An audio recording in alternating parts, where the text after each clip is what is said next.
সামনে আমাদের পবিত্র ঈদ। ঈদ উপলক্ষে আমরা 3 পর্বের নিরাপত্তা ব্যবস্থা গ্রহণ করেছি। ঈদ পূর্ব, ঈদের দিন এবং ঈদ পরবর্তী।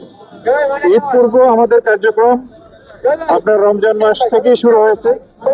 আমরা এই সময় যাতে চুরি, ডাকাতি, ছিনতাই এই ধরনের অপরাধগুলি যাতে ঘটতে না পারে সেজন্য আমরা টহল, আমাদের গোয়েন্দা তৎপরতা এবং অন্যান্য আইন শৃঙ্খলা রক্ষাকারী বাহিনীর সাথে সমন্বয় রেখে আমরা এই নিরাপত্তামূলক ব্যবস্থাগুলি আমরা করে যাচ্ছি।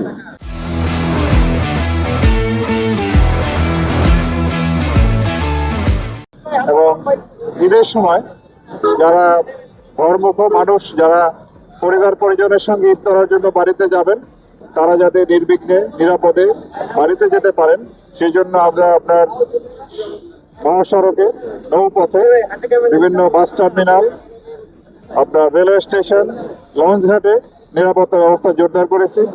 এছাড়াও ঢাকা সহ সকল মেট্রোপলিটন এলাকা এবং অন্যান্য জেলা শহর হতে উপজেলা পর্যায়েও আমাদের এই টহল তৎপরতা অব্যাহত আছে, যাতে আমরা মানুষ যাতে এবার নির্বিঘ্নে নিরাপদে ঈদ করতে পারে সেজন্য আমরা কাজ করে যাচ্ছি। আপনারা জানেন যে এই সময় কিছুটা ছিনতাই, চাঁদাবাজি, মলম পার্টি, অজ্ঞান পার্টি এদের তৎপরতা বৃদ্ধি পায়। এরা যাতে কোনো রকম তাদের অপতৎপরতা চালাতে না পারে সেজন্য আমরা সচেষ্ট আছি। এছাড়া আপনার ঈদের দিনে আমাদের জাতীয় ঈদগাহ সহ সারা বাংলাদেশে যত বড় বড় ঈদের জামাত হয় সেখানেও আমাদের নিরাপত্তা ব্যবস্থা জোরদার থাকবে।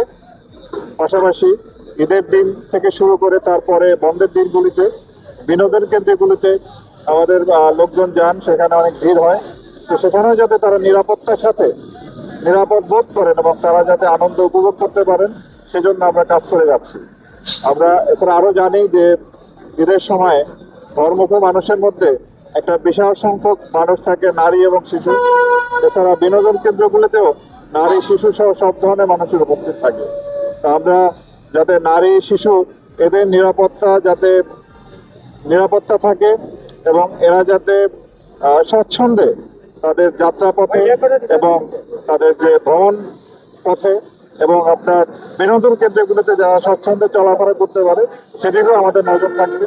এবং আমরা আশা করব যে সবাই মিলে একটা চমৎকার ঈদ যাতে এবার আমাদের হয় এবং নির্বিঘ্নে যাতে ঈদটি সম্পন্ন হয়। এবং ঈদের পরে যখন ধর্মুখ মানুষ বাড়িতে ফিরবেন তাদের নিরাপত্তার জন্য একই রকম ব্যবস্থা থাকবে। এছাড়াও ঈদের সময় যারা বাড়িঘর ফাঁকা রেখে দেশের বাড়িতে চলে যাবেন তাদের এই বাড়িঘরে ফাঁকা রাখা বাড়িঘরে যাতে চুরি টুরি না হয় সেদিকেও আমরা সজাগ দৃষ্টি রাখবো। আমরা সর্বোপরি মানুষের নিরাপত্তা, তাদের নিজের ব্যক্তির জানমালের নিরাপত্তা, সম্পদের নিরাপত্তা যাতে বজায় রাখে এই পবিত্র ঈদে, সেই জন্য আমরা অন্যান্য আইন শৃঙ্খলা রক্ষাকারী বাহিনীর সাথে সমন্বয় রেখে কাজ করে যাচ্ছি। ইনশাআল্লাহ আমাদের প্রচেষ্টা, আপনাদের সহযোগিতা সব মিলে এবার একটি চমৎকার ঈদ অনুষ্ঠিত হবে এবং আমি আপনাদেরকে ধন্যবাদ জানাই এবং সবাইকে ঈদ